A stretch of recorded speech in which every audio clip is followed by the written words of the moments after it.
Il existe un secret que l'univers ne confie qu'à ses âmes les plus précieuses. Un rituel invisible qui se déroule dans l'ombre alors que l'âme croit encore qu'elle a été oubliée.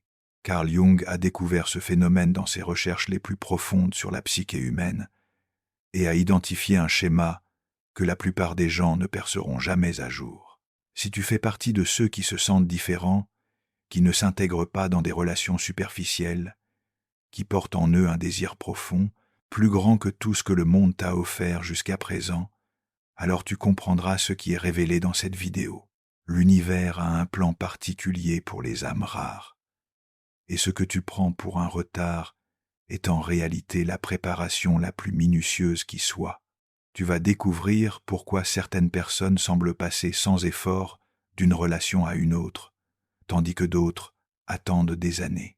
Tu comprendras les mécanismes cachés qui opèrent lorsque se prépare une véritable union d'âme, et tu réaliseras que ton parcours jusqu'ici n'était pas le fruit du hasard, mais une partie d'un dessein cosmique qui te prépare à la rencontre de ta vie. Plongeons ensemble dans les profondeurs de cette sagesse universelle pour découvrir ce que l'univers a réellement prévu pour toi. Car ce que tu vas apprendre va changer à jamais ta vision de l'amour et de la destinée. Jung a compris que l'univers pratique une sorte d'alchimie avec les âmes rares, un processus de transformation qui convertit les métaux ordinaires en or. Mais au lieu de travailler avec la matière, l'univers opère sur l'essence même de l'âme. Il prend une âme déjà spéciale et la raffine jusqu'à ce qu'elle soit prête pour une connexion qui dépasse tout ce que les gens ordinaires peuvent vivre. Ce processus commence souvent dès l'enfance. Les âmes rares ressentent très tôt qu'elles sont différentes. Elles se sentent comme des étrangères au sein de leur propre famille, comme des observateurs d'un monde auquel elles n'appartiennent jamais tout à fait.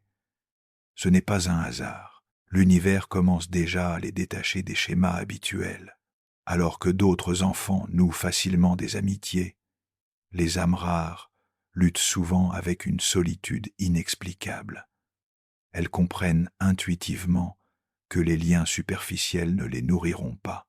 Très tôt, elles développent une sorte de boussole intérieure qui les met en garde contre tout ce qui n'est pas authentique.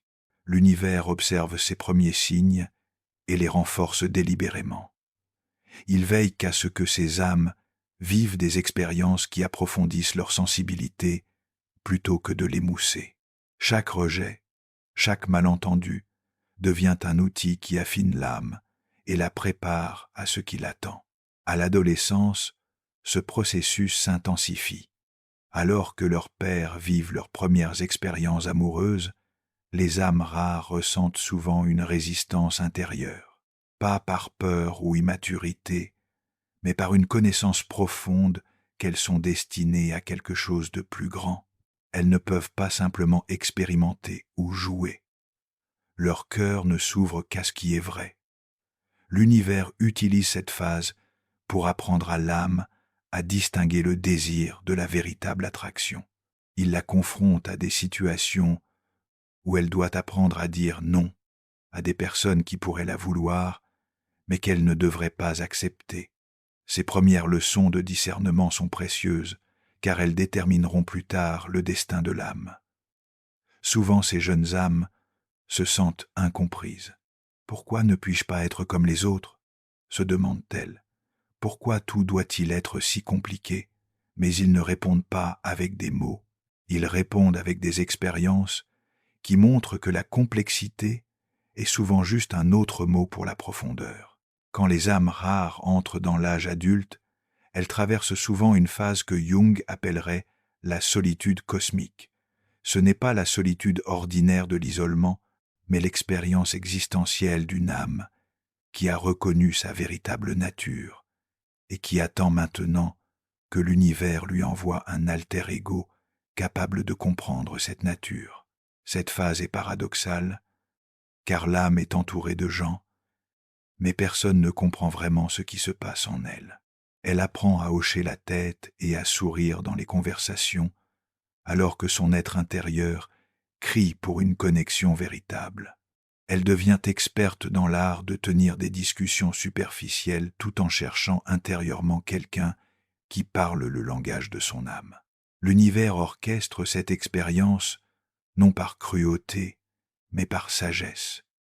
Pendant cette période d'isolement apparent, quelque chose de merveilleux se produit. L'âme apprend à s'explorer elle-même.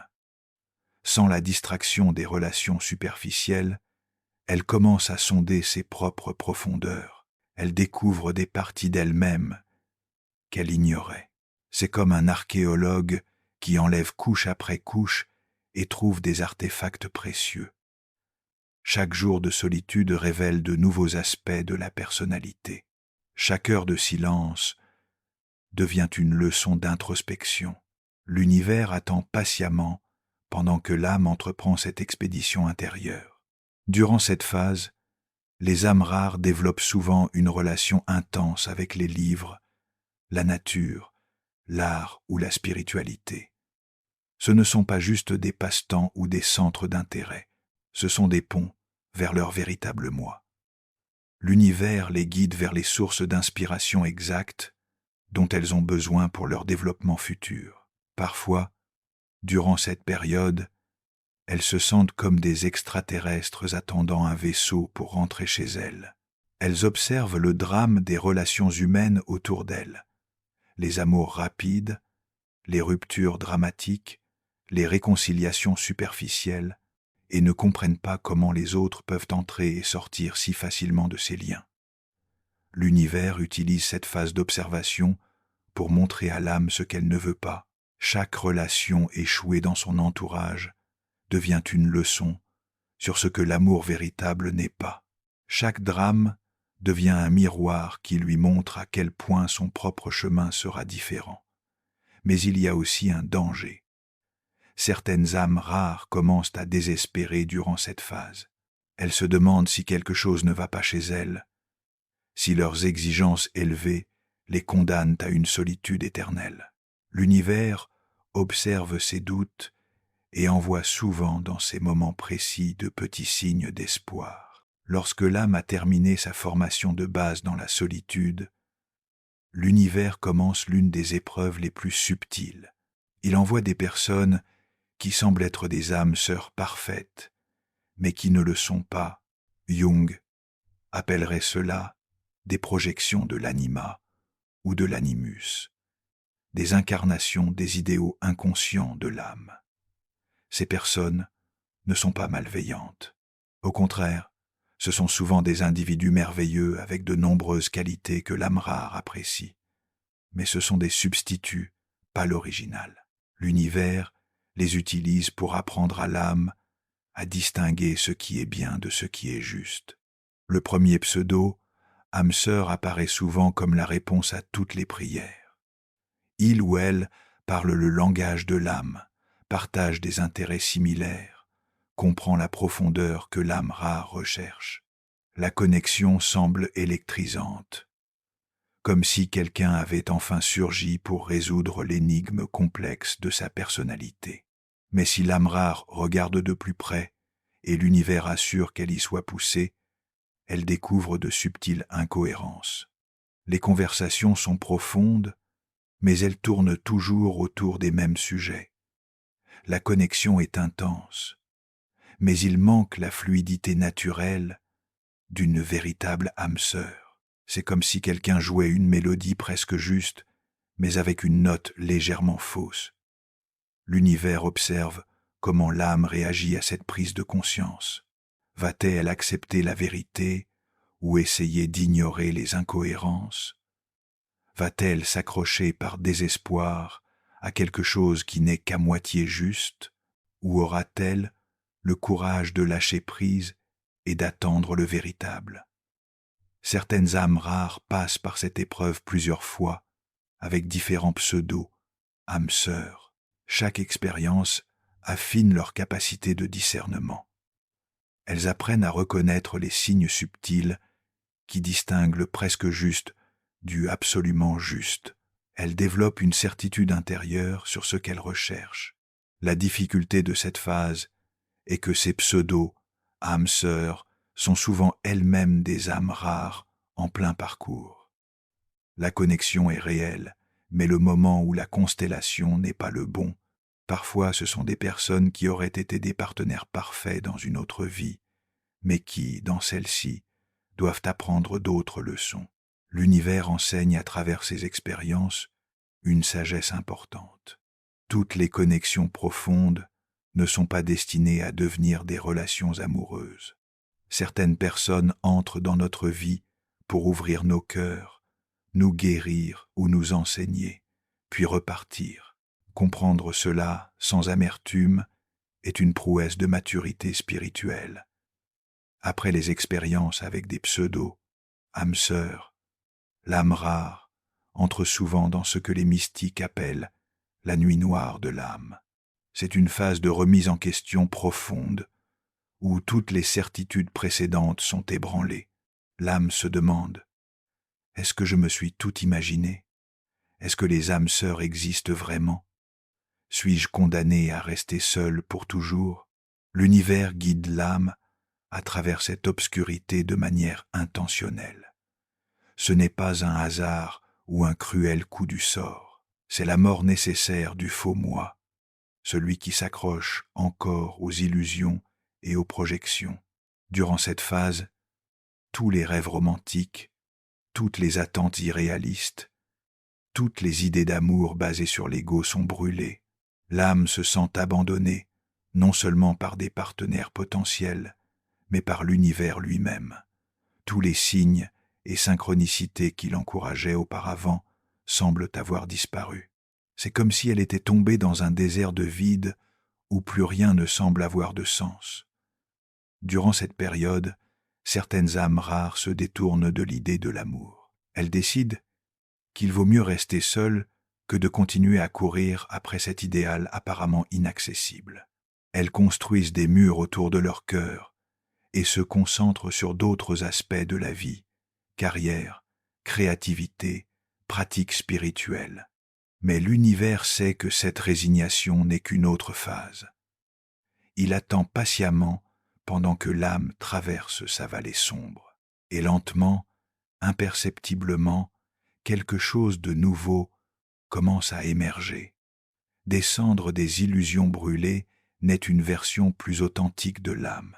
Cette nouvelle version est moins romantique, mais plus réaliste. Moins dans le besoin, mais plus ouverte. Moins désespérée, mais paradoxalement plus réceptive à l'amour véritable.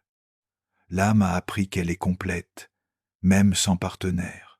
Elle a découvert qu'elle peut s'aimer elle-même, sans devenir narcissique. L'univers observe cette transformation avec la tendresse d'un jardinier qui voit une fleur rare enfin s'épanouir. L'âme n'est plus la même personne qu'au début du processus. Elle est devenue plus raffinée, plus sage, plus authentique.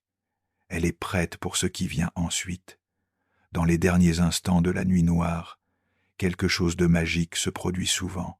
L'âme éprouve une profonde acceptation de sa situation. Elle cesse de lutter, de chercher, d'espérer. Elle s'abandonne complètement au flux de la vie. Et c'est précisément à ce moment de reddition totale que l'univers commence à tisser les fils de la phase finale. Lorsque l'âme rare a surmonté sa nuit noire, elle entre dans une phase que Jung appellerait la préparation au timing divin. L'âme a appris toutes les leçons nécessaires, intégré tous les aspects sombres, abandonné toutes les fausses idées sur l'amour. Elle est comme un instrument parfaitement accordé, prêt à jouer sa musique. L'univers commence maintenant à effectuer les derniers ajustements subtils. Il place l'âme dans des situations qui testent son authenticité et sa nouvelle maturité. Il lui envoie des personnes qui défient sa clarté nouvellement acquise. Il lui présente des opportunités où elle peut prouver qu'elle a vraiment appris à discerner. Durant cette phase, l'âme développe une sorte de confiance cosmique. Elle comprend que tout ce qui s'est passé était nécessaire. Chaque douleur, chaque déception, chaque temps apparemment perdu faisait partie d'un dessein plus grand. Elle commence à réaliser que l'univers n'a pas travaillé contre elle, mais pour elle. Cette confiance se manifeste dans une nouvelle manière de vivre. L'âme cesse de chercher désespérément l'amour. Au lieu de cela, elle se concentre sur vivre la meilleure vie possible. Elle poursuit ses passions, développe ses talents, construit des amitiés profondes. Elle devient une personne digne d'être aimée, non par manque, mais par abondance. L'univers observe cette transformation et commence à préparer les circonstances pour la rencontre finale. Il ne travaille pas seulement avec une âme, mais avec les deux, l'âme rare et son futur partenaire, qui traverse peu, être sa propre quête à un autre endroit du monde. Les synchronicités commencent à se multiplier, mais cette fois, elles sont plus subtiles. L'âme est devenue plus mature et n'a plus besoin de signes dramatiques. Un livre tombe entre ses mains au bon moment. Une conversation mène à une prise de conscience. Une rencontre fortuite ouvre de nouvelles possibilités. L'univers tisse un réseau invisible de connexions. L'âme sent que quelque chose change, mais elle ne peut pas le définir.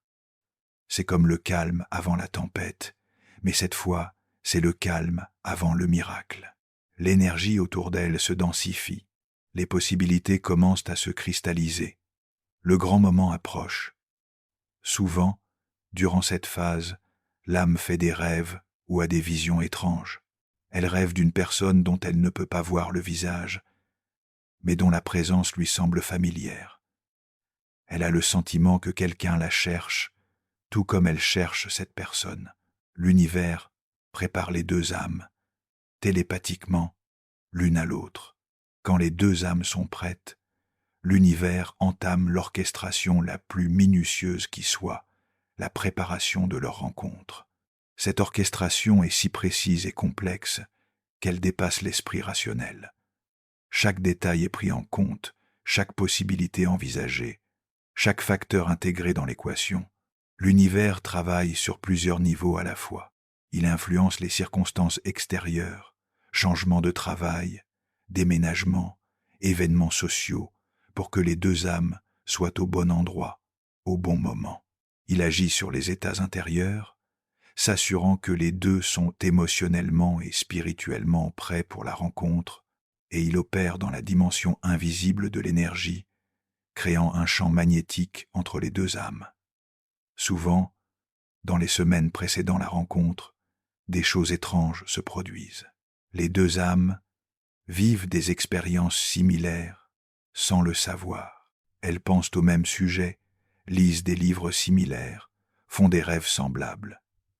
C'est comme si l'univers les accordait sur la même fréquence. L'orchestration inclut aussi les personnes de leur entourage. Des amis font soudainement des suggestions qui mènent au bon endroit, au bon moment. Des membres de la famille invitent à des événements qui ne semblaient pas intéressants d'habitude.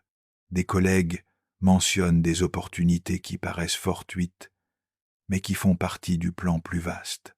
Ce qui est fascinant, c'est que l'univers ne choisit souvent pas le chemin le plus direct. La rencontre se produit rarement lors des occasions évidentes. Applications de rencontres, événements pour célibataires, tentatives d'entremise par des amis. Au lieu de cela, l'univers orchestre des rencontres qui semblent naturelles et organiques, mais qui sont en réalité planifiées au millimètre près. Les deux âmes ressentent souvent une étrange agitation dans les derniers jours avant leur rencontre. Elles ne peuvent pas l'expliquer, mais quelque chose en elles sait que leur vie va bientôt changer fondamentalement. Elles ont être le sentiment d'attendre quelque chose, sans savoir quoi. Parfois, l'univers les fait presque se croiser plusieurs fois avant que la véritable rencontre n'ait lieu. Elles sont au même endroit, au même moment, mais pas encore prêtes à se voir. L'univers attend le moment parfait, l'instant où les deux âmes sont dans l'état exact pour se reconnaître. L'orchestration finale inclut aussi des détails apparemment triviaux. La météo, l'heure de la journée, l'humeur dans laquelle elle se trouve, les mots qui seront prononcés, l'énergie dans l'air, tout est parfaitement ajusté. L'univers ne laisse rien au hasard. Quand le grand moment arrive enfin, quelque chose se produit qui éclipse toutes les expériences précédentes. La rencontre elle-même peut sembler banale extérieurement. Deux personnes se croisent dans une situation quotidienne, mais intérieurement, une explosion cosmique de reconnaissance a lieu. Jung a décrit ce phénomène comme l'éveil du soi dans l'autre. Ce n'est pas l'engouement dramatique des films ou des romans, c'est plus profond, plus calme et en même temps plus bouleversant. C'est une reconnaissance qui se produit à un niveau de l'âme, au-delà de l'esprit rationnel. Les deux âmes sentent immédiatement que cette rencontre est différente. Ce n'est pas l'excitation d'une nouvelle connaissance ou l'euphorie d'une forte attraction. C'est un sentiment d'accomplissement, comme si une pièce de puzzle trouvait sa place prédestinée. C'est comme rentrer chez soi après un long voyage. L'univers les a si parfaitement préparés qu'il n'y a ni confusion, ni doute, ni jeu. Les deux reconnaissent instinctivement que quelque chose de spécial se passe. Les conversations coulent sans effort, passant des sujets superficiels aux secrets les plus profonds de l'âme. Il n'y a aucun besoin de se cacher ou d'impressionner. Ce qui est particulièrement remarquable, c'est qu'ils ont l'impression de se connaître depuis toujours. Il n'y a pas de phase d'apprentissage traditionnelle. Au lieu de cela, il y a une compréhension immédiate, une connexion télépathique qui rend souvent les mots inutiles. Ils se comprennent à un niveau qui les surprend eux-mêmes. L'univers s'assure que les circonstances extérieures de la première rencontre soient parfaites. Pas de perturbation, pas de pression de temps, pas de distraction. C'est comme si le monde s'arrêtait un instant pour laisser de l'espace à cette rencontre spéciale. Les autres personnes autour d'eux sentent instinctivement que quelque chose de sacré se produit. L'énergie entre les deux est palpable, mais pas écrasante. C'est une énergie chaude, nourrissante, qui les enveloppe et les étend à la fois. Les gens autour d'eux remarquent souvent qu'ils se sentent mieux en leur présence, sans comprendre pourquoi. À ce moment de reconnaissance, les deux âmes comprennent rétrospectivement tout leur parcours. Chaque douleur, chaque déception, chaque détour apparent prend soudainement un sens. Elles réalisent que tout était nécessaire pour les mener à cet instant. L'univers révèle son design magistral. Ce qui suit n'est pas la dynamique typique de l'engouement, mais quelque chose de totalement nouveau, une forme d'amour que Jung a décrite comme la rencontre de deux âmes individuées. Cet amour n'est pas dans le besoin, mais nourrissant. Il n'est pas possessif, mais libérateur. Il ne complète pas, mais élargit. Les deux partenaires réalisent qu'ils peuvent être plus eux-mêmes dans cette relation qu'ils ne l'ont jamais été. Il n'y a aucune pression pour changer ou s'adapter. Au contraire, ils s'encouragent mutuellement à vivre leur version la plus authentique. La relation devient un espace où les deux peuvent grandir et évoluer. L'univers observe cette nouvelle forme de connexion avec une attention particulière. Ces couples deviennent des exemples vivants de ce qui est possible lorsque deux êtres complets se rencontrent. Ils rayonnent une énergie qui inspire et encourage les autres. Ils deviennent des enseignants inconscients pour tous ceux qui vivent à leur connexion. Les défis que ces couples traversent sont différents de ceux des relations ordinaires. Il ne s'agit pas de jalousie ou de lutte de pouvoir. Il s'agit de la décision continue de rester dans l'amour, même lorsque l'ego suggère d'autres chemins. Il s'agit de la volonté de grandir ensemble, même si cela signifie abandonner des schémas familiers. L'univers envoie souvent à ces couples des missions particulières. Leur connexion n'est pas seulement pour eux-mêmes, mais a un but plus grand. Ils deviennent des canaux de guérison, de créativité ou de développement spirituel. Leur amour devient une force qui agit au-delà d'eux-mêmes. Les gens de leur entourage sentent que quelque chose de spécial se passe. Leur relation devient un phare dans un monde qui a souvent oublié ce qu'est le véritable amour. Ils montrent par leur être que des connexions profondes et authentiques sont possibles.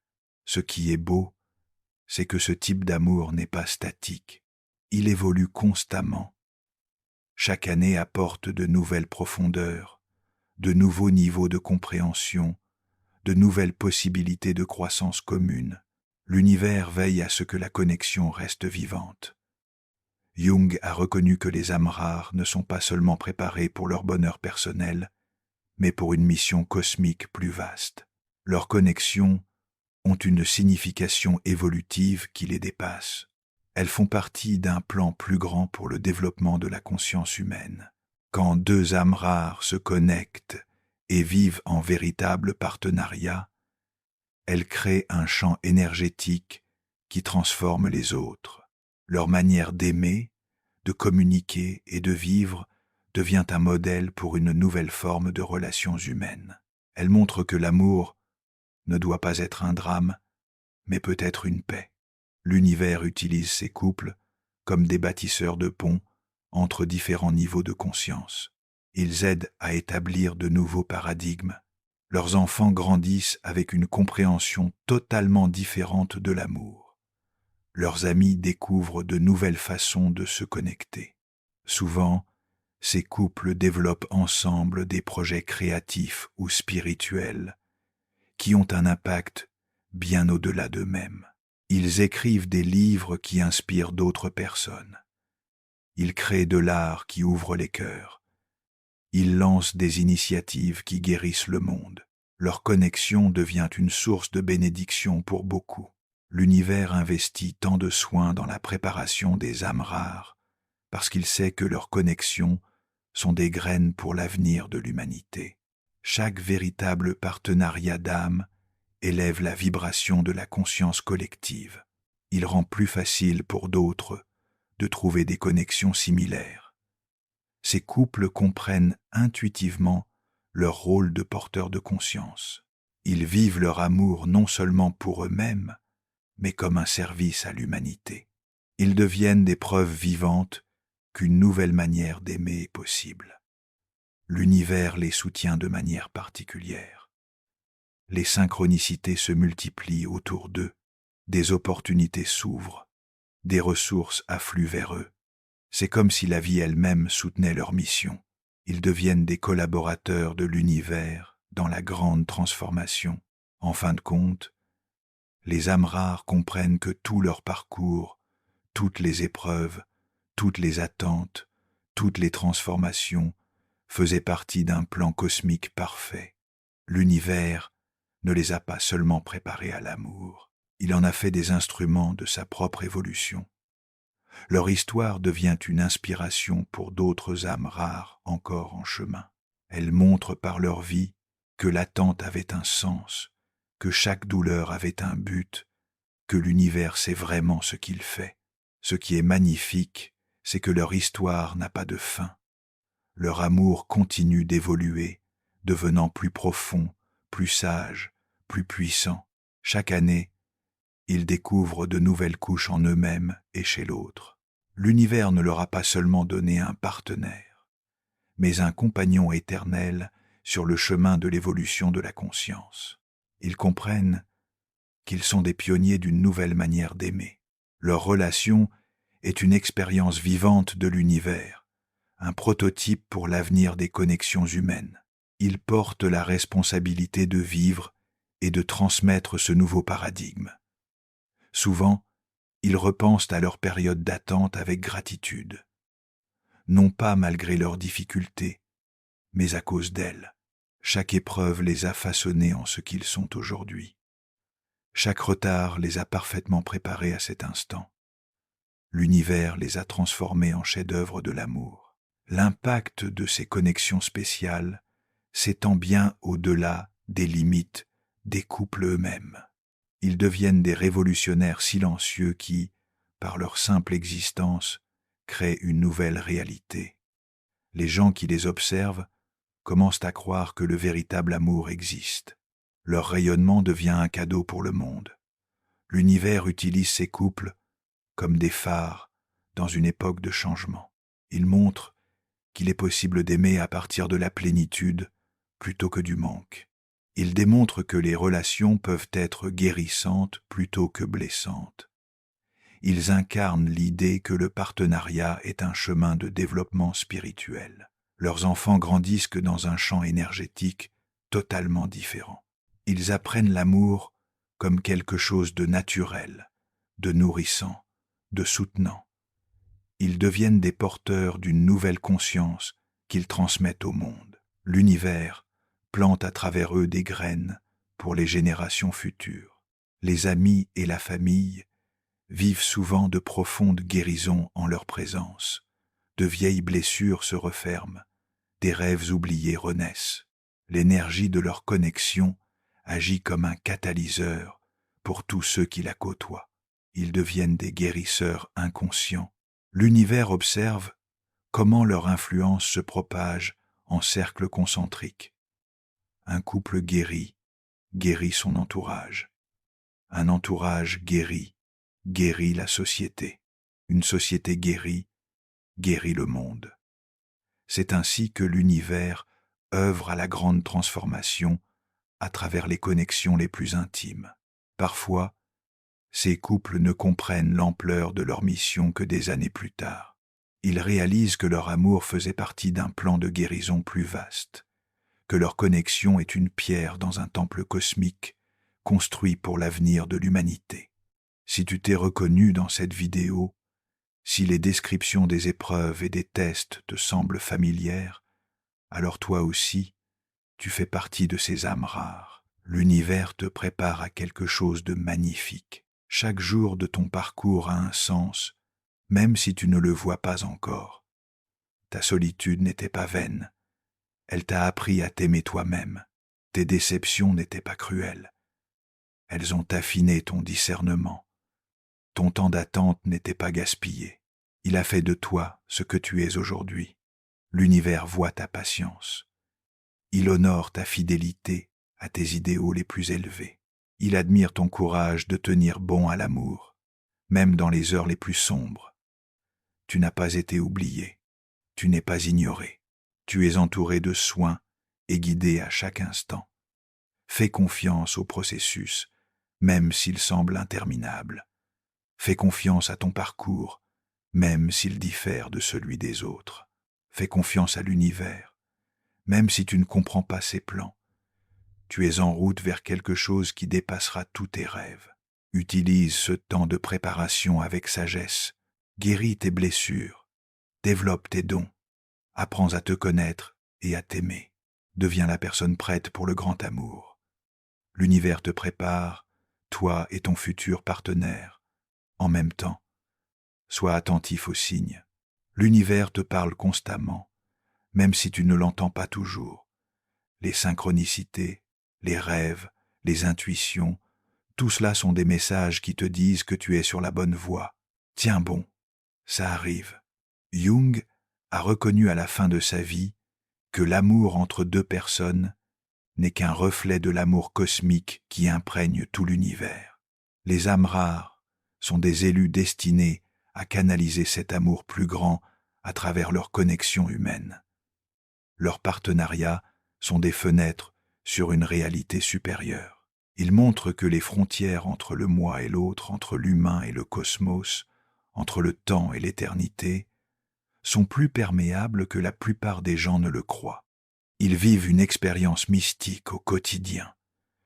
L'univers utilise leur amour comme un pont entre les dimensions. À travers eux, une énergie supérieure s'écoule dans le monde physique. Ils deviennent des portails vivants pour le divin. Leur connexion est sacrée au sens le plus originel du terme. Ces couples comprennent intuitivement qu'ils font partie d'un mystère plus grand. Ils sentent que leur amour les relie à tous les couples aimants de l'histoire. Ils sont des maillons d'une chaîne invisible de conscience qui s'étend des premiers humains aux derniers. L'univers les a choisis pour montrer ce qui est possible lorsque les humains vivent leur nature la plus élevée. Ils sont la preuve vivante que le paradis n'est pas quelque part au loin, mais peut être vécu ici et maintenant. Lorsque deux âmes se rencontrent dans la vérité, leur histoire n'est pas encore terminée. Elle se poursuit à chaque instant d'amour conscient, à chaque acte de compréhension, à chaque moment de paix entre deux êtres. Ils sont des semeurs d'une nouvelle ère, des rêveurs d'un monde meilleur, des ambassadeurs d'une réalité supérieure. Cette vidéo est plus qu'une explication, c'est un appel à toutes les âmes rares pour qu'elles reconnaissent leur mission, un appel à tous les chercheurs pour qu'ils n'abandonnent pas, un appel à l'humanité pour qu'elle s'ouvre à une nouvelle manière d'aimer. L'univers a besoin de plus de couples conscients, il a besoin de plus de personnes prêtes à traverser les épreuves pour incarner un amour pur. Il a besoin de plus de courageux qui refusent de se contenter de moins que la connexion parfaite de leurs âmes.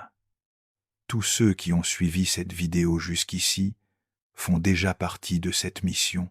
Que tu sois encore en attente ou que tu aies déjà trouvé, tu portes en toi la vision d'un monde guéri. Tu es un porteur de la nouvelle conscience. L'univers t'invite à devenir un co-créateur conscient. Accepte ton rôle, vis ta vérité, aime avec toute ta profondeur, sois un exemple de ce qui est possible. Le monde a besoin de toi et de ta manière d'aimer. Carl Jung savait que ses découvertes sur l'âme humaine transformeraient l'humanité.